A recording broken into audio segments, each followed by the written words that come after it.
Então eu quero falar com você hoje sobre o tema que nós estamos orando. Hoje é a terça-feira e nós oramos hoje dentro da perspectiva de 20 dias. Quem está orando esses 20 dias pela Conferência Alcance? Deixa eu ver. Olha que legal. Hoje é o dia de orar por generosidade. E a generosidade é uma chave muito poderosa. Às vezes, eu fico imaginando assim, que a gente vai a um culto esperando receber coisas poderosas. Isso é bom. Ter uma expectativa de receber é fantástica. Às vezes a gente chega nos cultos e nós talvez estamos tão assim cabisbaixo, nós estamos tão frustrados, nós estamos tão necessitados de colo, de um beijo, de uma palavra, né, que possa chegar na gente e nos produzir.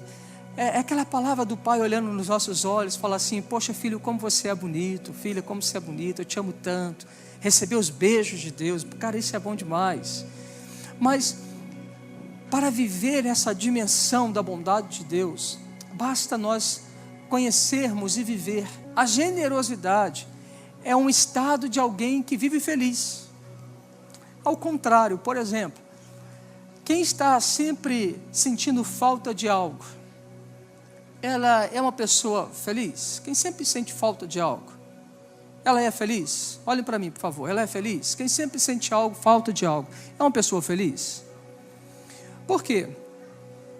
Porque ela nunca se completa, porque ela está dizendo o seguinte: poxa, eu não tenho isso, eu não consegui aquilo, me falta isso, me falta aquilo. Então ela percebe nas suas ausências como algo que não a completa a infelicidade. Portanto, uma pessoa que está em falta das coisas, ela está sempre procurando coisas para poder completar dentro dela um vazio e uma necessidade. Mas olha que loucura, na maioria das vezes, quando nós conseguimos aquilo que nós almejávamos, coisas, ela tem um rápido momento em que ela nos deixa extasiados, felizes, mas logo depois nós começamos a voltar àquele sentimento de que nos faltam algo, que nós não estamos completos, que nós de fato ainda estamos precisando de algo acontecer na nossa vida. Esse é o estado de muitas das pessoas com quem nós convivemos, vivemos, que entra nessa igreja, que sai nessa igreja, que entra em outras igrejas, que saem de outras igrejas. Esse é um estado de um coração. Mas esse estado de um coração, ele não entendeu que não são coisas que o preenchem, não são realizações tão simplesmente fabulosas que vai te render um bom dinheiro no seu bolso, ou pessoas extraordinárias com quem você vai estar ao lado, mas um coração, ele só vai se sentir totalmente pleno e completo se o nosso coração de fato conhecer Jesus. E o nosso coração conhecendo Jesus, nós vamos poder passar por qualquer dificuldade. Nós vamos poder falar como o apóstolo Paulo disse: eu aprendi a estar contente em toda e qualquer situação. Porque a felicidade não está relacionada a coisas, pessoas, mas a felicidade ou o contentamento está realizado se nós temos o Cristo e se Cristo nos tem. Então eu vou falar com você de um princípio poderoso. É uma palavra simples, mas é um princípio poderoso para te fazer ser poderosamente feliz. Olha para o seu irmão e fala assim: é um princípio poderoso para você ser poderosamente feliz. Quem quer ser poderosamente feliz aqui? Opa, então você está no lugar certo. Hoje você veio para o lugar certo. O texto que eu quero ler com você, ele é... Primeiro abre lá por favor em Mateus 6. Eu não vou ler, eu só vou te situar o texto. Isso aqui é um pano de fundo, tá bom? Mateus 6, a partir do versículo 25, você já deve saber que texto é esse. Ele está falando sobre a ansiedade da vida. Ele está falando sobre pessoas que andam preocupadas demais com o que é a vez de comer ou beber, pelo seu próprio corpo, o que vai vestir. Então, ele está falando para esse povo. Ele está falando justamente para esse povo, né? Eles estão muito preocupados, eles estão ansiosos demais. No versículo 27 ele fala: qual de vós, por ansioso que esteja, pode acrescentar um côvado ao curso da sua vida? Por que andais ansiosos quanto ao vestuário? Considerai como crescem os lírios do campo, eles não trabalham nem fiam. E contudo vos afirmo que nem Salomão em toda a glória se vestiu com qualquer delas. E assim vai, ele está dizendo um pouco mais, mas eu quero chamar a atenção no versículo 33, ou melhor, no 32, ele fala, porque os gentios é que procuram todas essas coisas. Olha que coisa interessante. Mateus está dizendo para a gente, que quem é ansioso, por poder ter suprido nas suas vidas essas coisas, ele diz assim, o discípulo não anda dessa maneira. Ele afirma que quem anda preocupado com essas coisas é o gentio, é quem não conhece Deus. O texto está falando que os gentios é que procuram todas essas coisas, pois vosso Pai Celeste sabe que necessitais de todas elas. Quem anda com Jesus, sabe que Jesus, ele é o nosso provedor. Se ele é o nosso Pai, que sabe do que nós necessitamos e precisamos, eu não me preocupo, porque eu sei que ele vai me dar todas essas coisas. Por isso, não pode haver ansiedade na minha vida e no meu coração atrás destas coisas. Quais são as coisas que foram ditas no texto de Mateus? Falem para mim. Quais são as coisas? Vai. Vestimenta, comida. Olha o seu irmão, fala assim, vestimento e comida. Essas coisas são coisas o quê? Ou moradia também, né? São coisas que nós necessitamos. Coisas que o Pai sabe e Ele é provedor. Então quem anda com Jesus, ele tem um estado de felicidade poderoso, porque ele sabe que o seu Pai cuida dele e o dá todas essas coisas, ele nos supre. Então olha assim, olha para o seu irmão e fala assim, ansiedade. Porque havemos de comer, beber, vestir, morar, é coisa de gentio. É coisa de gente que não conhece Deus. Aí olha para o seu irmão e fala assim, mas você conhece? Então você não pode estar ansioso com essas coisas. Ok? Forte isso? 34 diz, porque não vos inquieteis com o dia de amanhã. Quem está preocupado com o dia de amanhã? Quem está preocupado aí? Obrigado pela sinceridade. Tem mais gente preocupada, mas ninguém levantou a mão, né? Quem está preocupado com o dia de amanhã? Deixa eu ver aqui. Quem está preocupado com o dia de amanhã? Todos nós estamos preocupados com o dia de amanhã. Aí ele fala assim, não vos inquieteis com o dia de amanhã, pois o amanhã trará os seus cuidados. Basta ao dia o seu próprio mal. Se nós andamos hoje com Jesus, e amanhã vamos levantar e continuar andando com Jesus, Ele é o nosso provedor. Ele nos sustenta. Ele está com a gente em todo o tempo, em todo momento. Então eu não preciso de ter medo do mal. Eu não preciso ficar atemorizado no meu coração. A não ser que você não esteja andando com Jesus.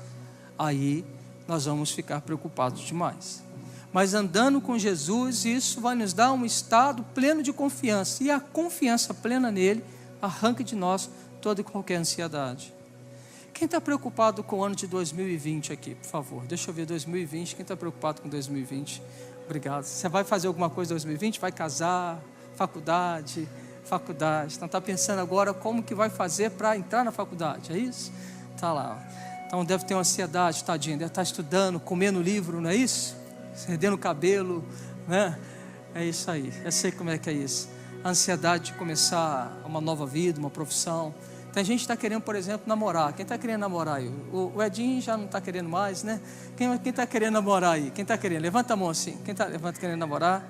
Está não, Álvaro? Você vai perder a oportunidade. Dá que eu oro aqui e Deus escuta a minha oração, você lascou. Você está querendo namorar? Tá ou não está? Netinho, você também está com cara de estar querendo namorar. Tá ou não está? Então levanta a mão assim, levanta a mão assim. Querendo namorar. Poxa, namorar é legal, é muito bacana. Você quer namorar também, José? Opa, legal, bacana. Aí, ó. O Gravel até uns dias atrás estava nessa Aca também, né? Agora não, está ali ele e a Jéssica, né? Está tranquilo. Mas veja, a gente está preocupado com a respeito de quem nós vamos namorar, essas questões todas. Essas são preocupações até normais, mas não se deixe o seu coração atemorizar. Não se deixe o seu coração se desviar da fonte que é Jesus. Mas esse é um texto base, tá bom? Eu não vou pregar sobre ele. Eu quero falar com você sobre Coríntios capítulo 8, 2 Coríntios capítulo 8. Mas Mateus está servindo de um pano de fundo para a gente aqui agora, tá bom? Daqui a pouquinho eu volto em Mateus. Há um texto, enquanto você acha 2 Coríntios capítulo 8, Eu vou fazer menção de um texto de Atos dos Apóstolos, capítulo 20, versículo 35, que fala que melhor é dar do que receber. Foi o texto que o pastor Vitor fez a menção aqui. Esse texto tem mexido comigo, porque esse texto ele fala que é muito melhor nós darmos, abençoar, do que ser abençoado. Eu não sei se você já parou para poder pensar e ficou pensando, mastigando esse texto dentro de você, mas o texto ele está afirmando algo poderoso, ele está falando que melhor é dar do que receber. E quando eu ouvi essa palavra a primeira vez, eu falei assim, meu Deus, eu preciso aprender isso, porque eu gosto mais de receber do que dar. Eu preciso aprender isso, porque eu gosto de ganhar e não gosto de doar. Eu preciso aprender isso, porque se ganhar é tão bom, e ele está falando que dar é melhor, então eu quero viver o melhor. Você quer viver na dimensão do bom ou do melhor? Opa, legal, amém. Então vocês estão comigo. Então vamos lá, 2 Coríntios capítulo 8, todos acharam? Glória a Deus. Quem achou, fala assim, célula. Quem não achou, fala assim, pastor, você está bonito. Cortei o cabelo aí, ficou legal? A minha barbinha, chique, né? Estou me preparando para a conferência Alcance.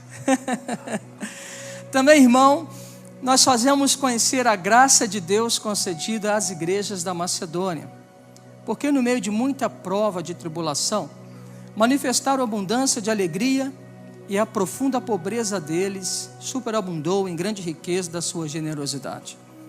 Porque eles, testemunhando na medida de suas posses e mesmo acima delas, se mostraram voluntários, pedindo-nos, com muitos rogos, a graça de participar da assistência aos santos. E não somente fizeram como nós esperávamos, mas também deram-se a si mesmos, primeiro ao Senhor, depois a nós, pela vontade de Deus, o que nos levou a recomendar a Tito que, como começou, assim também complete essa graça entre vós. Como também em tudo manifestais superabundância, tanto na fé e na palavra, como no saber e em todo cuidado, e em nosso amor para convosco, assim também abundeis nesta graça. Não vos falo da forma de mandamento, mas para provar pela diligência de outros a sinceridade do vosso amor. Pois conheceis a graça do nosso Senhor Jesus Cristo, que sendo rico, se fez pobre por amor de vós, para que pela sua pobreza vos tornasseis ricos. E nisso dou a minha opinião, pois a vós outros, que desde o ano passado principiastes não só a prática, mas também um querer, convém isto. Completai agora a obra começada, para que assim como revelastes prontidão no querer, assim leveis a termo segundo as vossas posses. Porque se há boa vontade, será aceita conforme o que o homem tem, e não segundo o que ele não tem. Porque não é para o que os outros tenham alívio, e vós sobrecarga, mas para que haja igualdade, suprindo a vossa abundância no presente, a falta daqueles, de modo que a abundância daqueles venha suprir a vossa falta, e assim haja igualdade, como está escrito, o que muito colheu, não teve demais, e o que pouco, não teve falta. Esse texto fala de uma prática comum da igreja, e essa prática comum da igreja do primeiro século, era uma igreja que tinha um coração muito voltado à generosidade.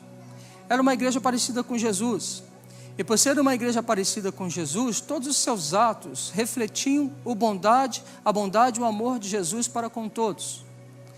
E uma marca distintiva dessa igreja é que sobre ela havia, por exemplo, a manifestação do poder de Deus. Ali haviam muitas curas, haviam mortos ressuscitando, haviam, por exemplo, pessoas provando dessa bondade de Deus, sendo curados de tudo quanto é sorte de enfermidade.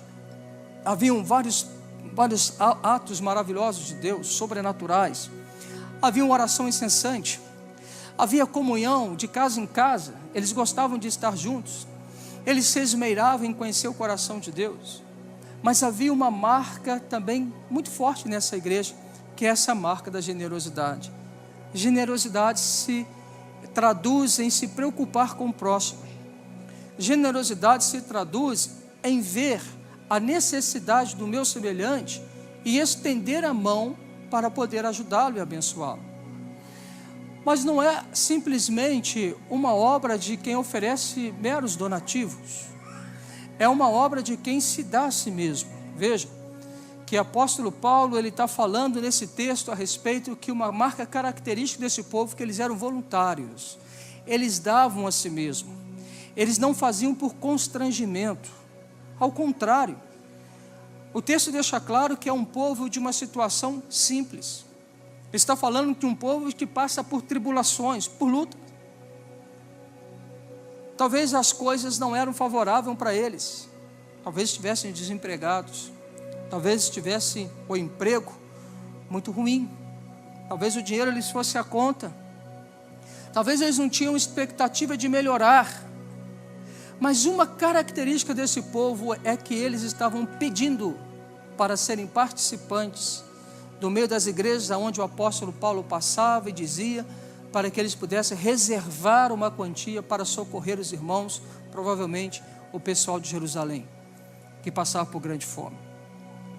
E aí, você percebe que uma marca característica dessa igreja, falada pelo apóstolo Paulo, é justamente a capacidade de se dar, de doar-se, de dizer assim, eu quero fazer parte disso.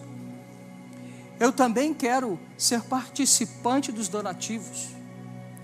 E eles então se esforçavam de bom grado, de boa vontade, e assim o faziam. Eles estavam agraciados com a graça, e eles estavam vivendo a graça da generosidade. E quando nós olhamos e percebemos isso, provavelmente esse povo sabia exatamente o texto de Mateus, capítulo 6, a partir do versículo 35, que nós lemos com vocês. Provavelmente esse povo é generoso dessa maneira, porque ele sabe que Deus, o seu Deus, é o provedor da sua vida. E é interessante que o apóstolo Paulo, ele usa uma expressão, ele fala assim, não faça, no sentido de que vocês vão sentir falta e vão ficar sobrecarregados, não, porque você precisa disso, então de repente você tirando algo e dando, isso te sobrecarrega, isso alivia outro. Não, não é isso, é simplesmente a consciência de que Deus é o provedor, e o que eu tenho na minha mão serve para abençoar alguém. Então essa capacidade de se doar é uma capacidade de uma igreja que verdadeiramente ela tem vivido uma intimidade com o Senhor.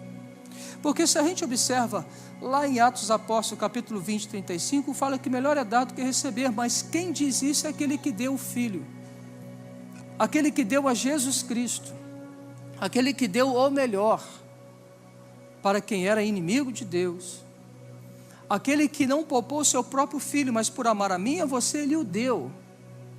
Então se o Senhor dá a Jesus, então Jesus, Deus tem prazer e alegria em dar o Filho para que eu e você fôssemos abençoados. E junto com Jesus, nós fomos herdeiros de todas as riquezas da glória e da toda a plenitude dos tempos, que se faz convergir em Jesus Cristo, agora é a minha e a sua riqueza. E uma dessas riquezas do coração de Jesus é o princípio da bondade, que é lá em Gálatas, quando nós vamos olhar a respeito de frutos e obras, Paulo vai falar que um dos frutos do Espírito é a obra da carne, e um dos frutos do Espírito é justamente a generosidade, ou a bondade. Então, a bondade é uma marca de quem anda com Jesus. A bondade é uma marca de quem caminha com Jesus. Porque o contrário da bondade é o egoísmo. E o egoísmo é a marca de quem ainda não conheceu a bondade de Deus. Aqueles que só querem ter para si próprio. Aí está o grande cheque. Porque toda pessoa egoísta não é feliz. Porque toda pessoa egoísta acha que todo mundo deve alguma coisa para ela. E toda pessoa egoísta, ela é uma pessoa que basta ela ser feliz e que se dane o outro. E toda pessoa egoísta, ela tem grande possibilidade de ser também uma pessoa invejosa. E toda pessoa invejosa é uma pessoa que está apta a matar alguém, para tirar da sua frente aquele e aquela que é uma denúncia do seu egoísmo e da sua inveja. Então veja, como que a bondade ela é importante, porque a bondade lança fora do meu e do seu coração inveja, lança fora do meu e do seu coração o egoísmo, lança fora do meu e do seu coração o orgulho, Porque nós simplesmente aprendemos a dar. E o que eu estou falando dar? Dinheiro, pastor? Também. A gente não pode ser mais um povo que se ofende quando se fala na igreja a respeito de dízimos e das ofertas. É sabido, por exemplo, que em muitas igrejas, eu também já fui assim, quando eu comecei a frequentar uma igreja de crente, quando se falava de dinheiro, eu era logo aquele que lutava e falava comigo, vai dar dinheiro para o pastor ladrão. Possivelmente vocês já falaram isso, ou andam falando, possivelmente vocês já ouviram alguém que fala sobre isso. Essa é uma verdade, porque a igreja, ela se torna uma igreja mal falada, porque na igreja se pede dinheiro, se fala sobre o dinheiro. Mas se a gente entende um princípio que é espiritual, e se nós entendemos um princípio de bondade, nós não poderíamos nos sentir ofendidos a respeito disso. Porque só se ofende a respeito disso é quem tem um coração fechado, é quem tem um coração egoísta, é quem tem um coração que quer reter a bênção, é quem tem um coração que só quer ter para si próprio. E geralmente pessoas que são assim, elas não conseguem viver no âmbito de uma felicidade. Mas ser poderosamente feliz é viver o princípio da generosidade. E aí eu não estou falando com você de dar apenas um dinheiro. Eu estou dizendo para você, para dar você. Como assim, pastor? Quando alguém te faz algo mal, algo ruim, o que você faz? Pensa alguém que fez algo ruim com você nessas últimas 48 horas.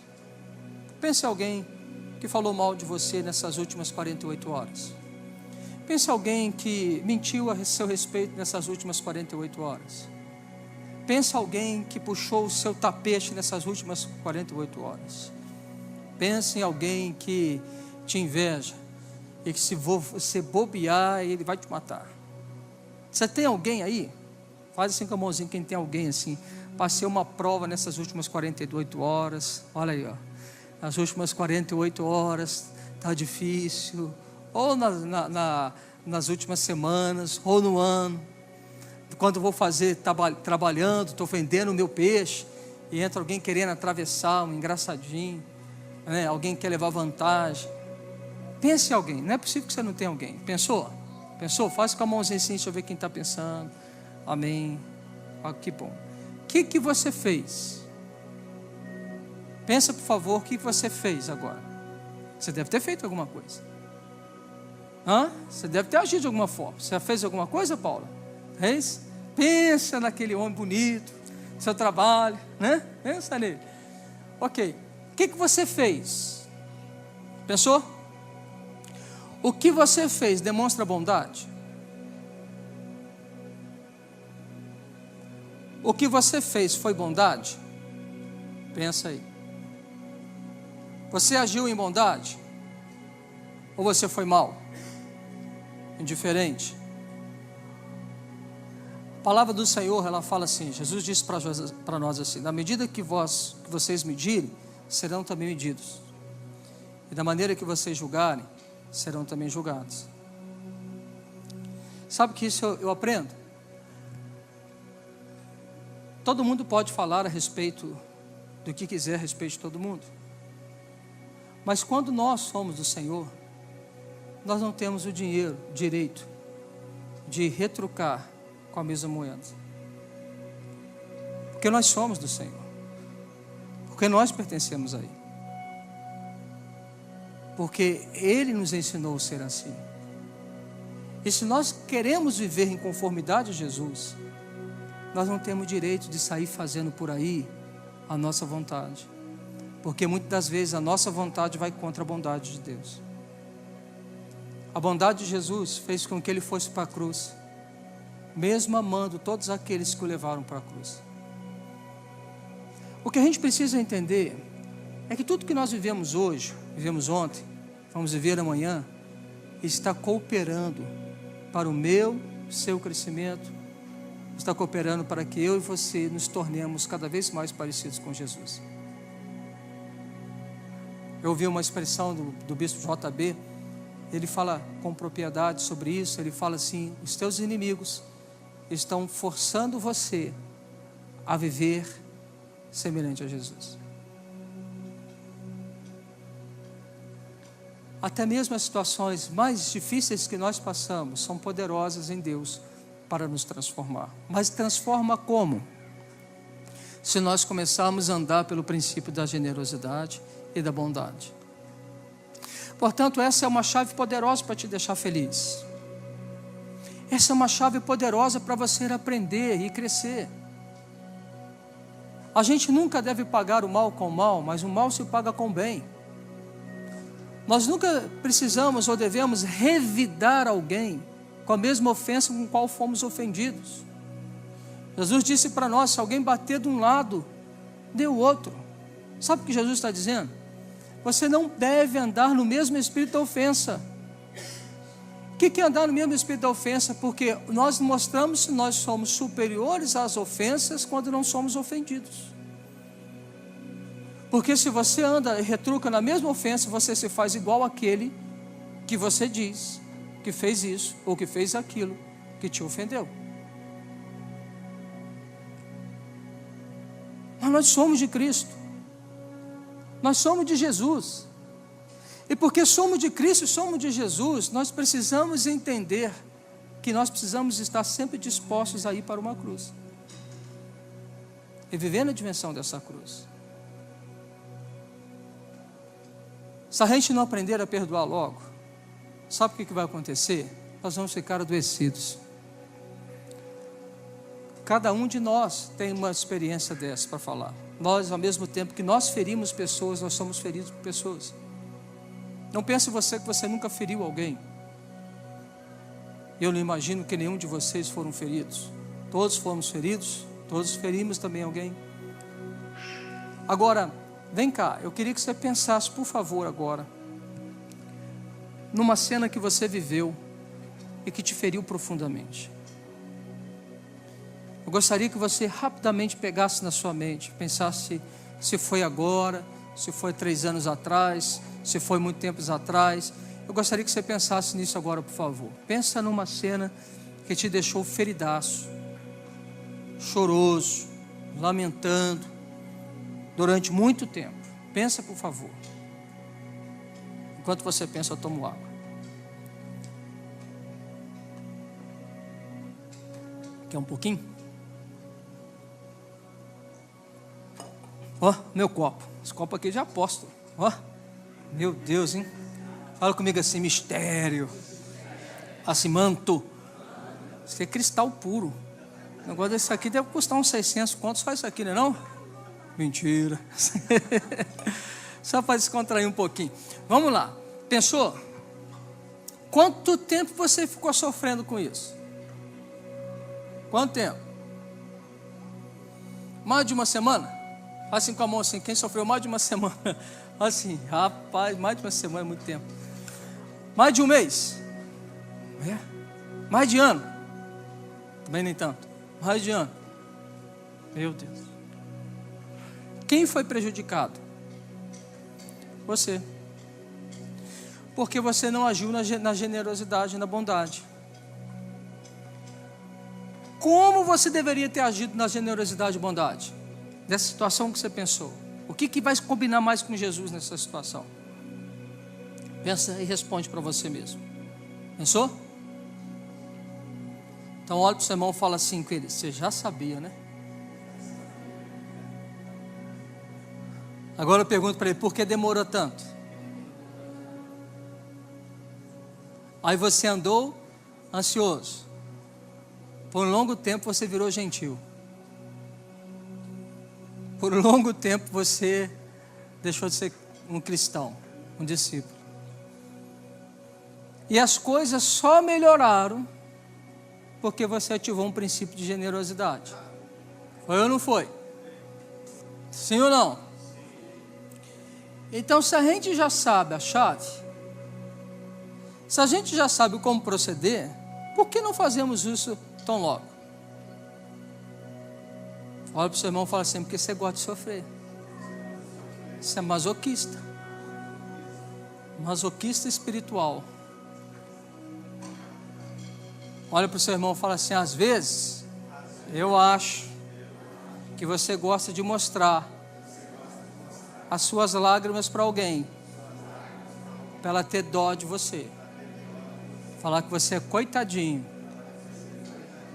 E quando ela fala que você é um coitadinho,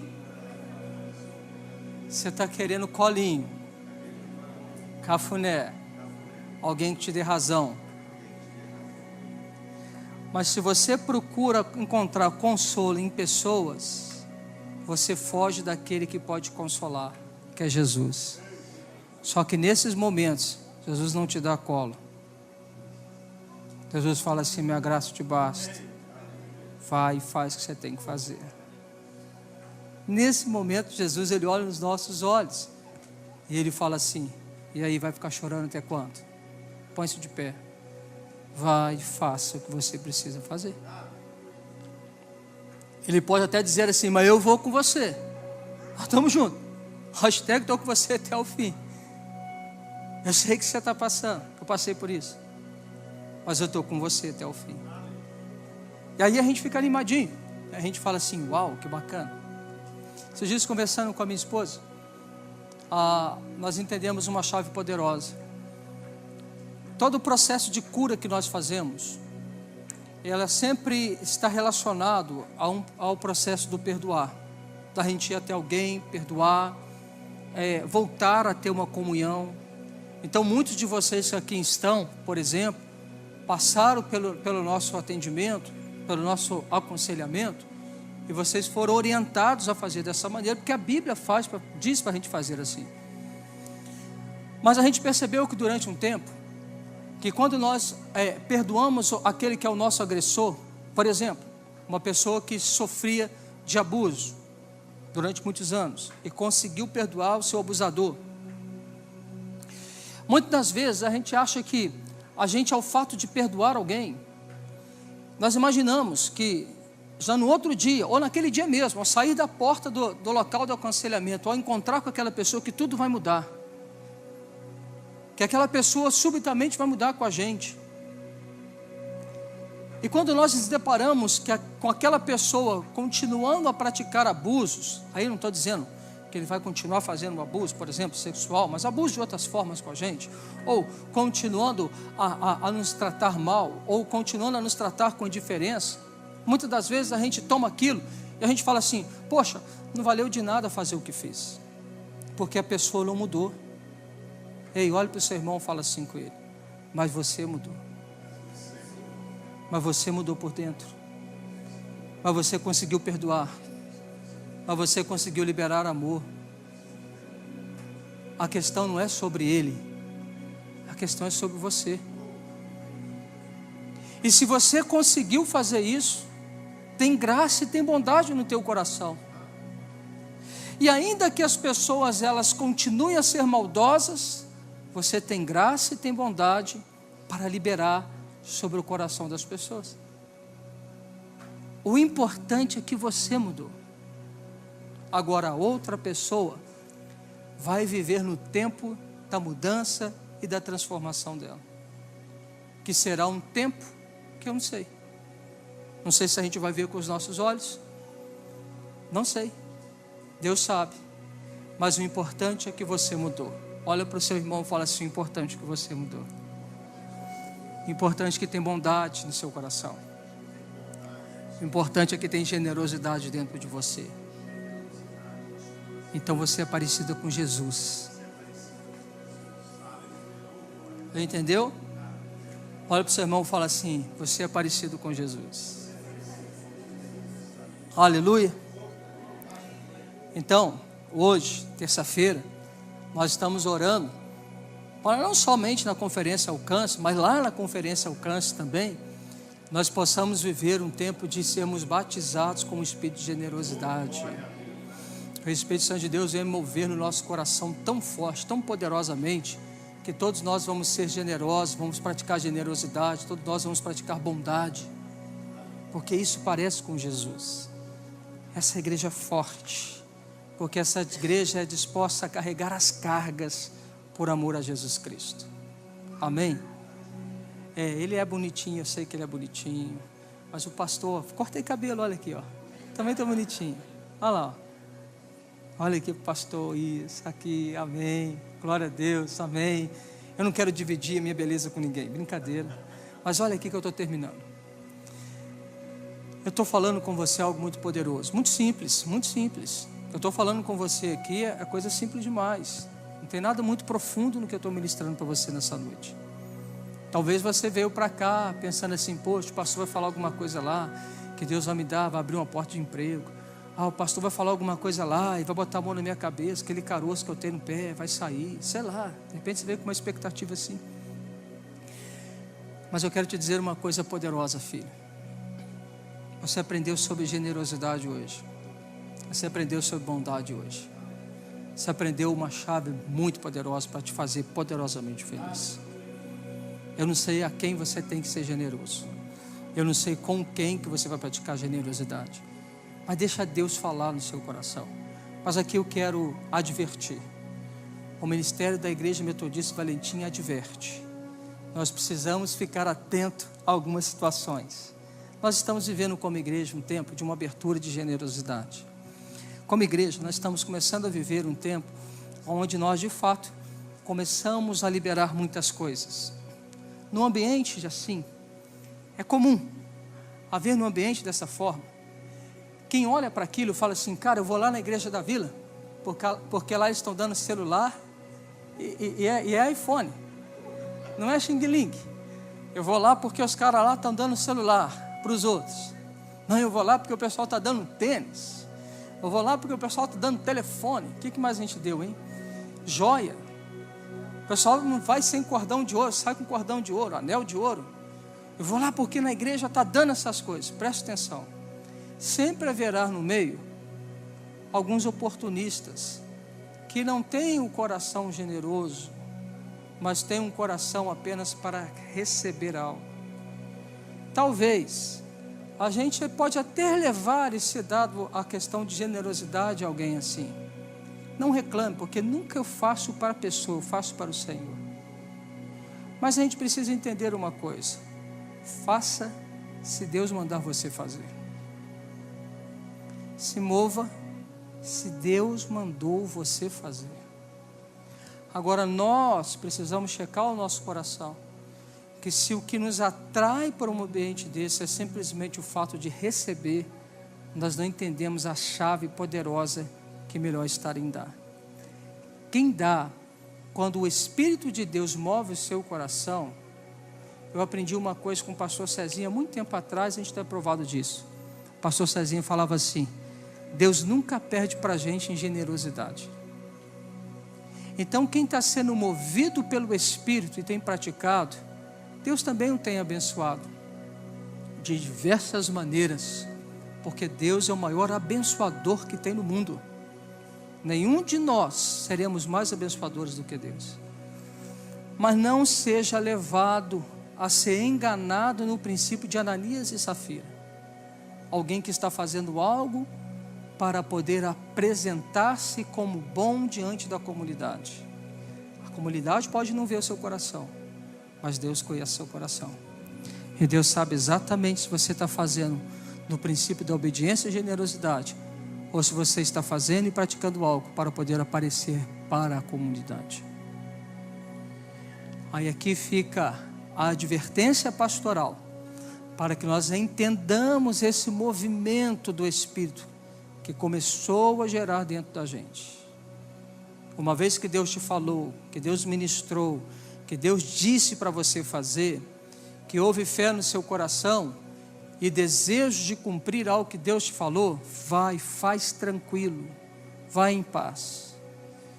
O que vai ser feito com quem vai receber não nos cabe mais, mas o princípio você andou na generosidade. Amém? Glória a Deus, aleluia. Quantos de vocês reconhecem verdadeiramente que ainda não conseguem andar no padrão de generosidade do céu?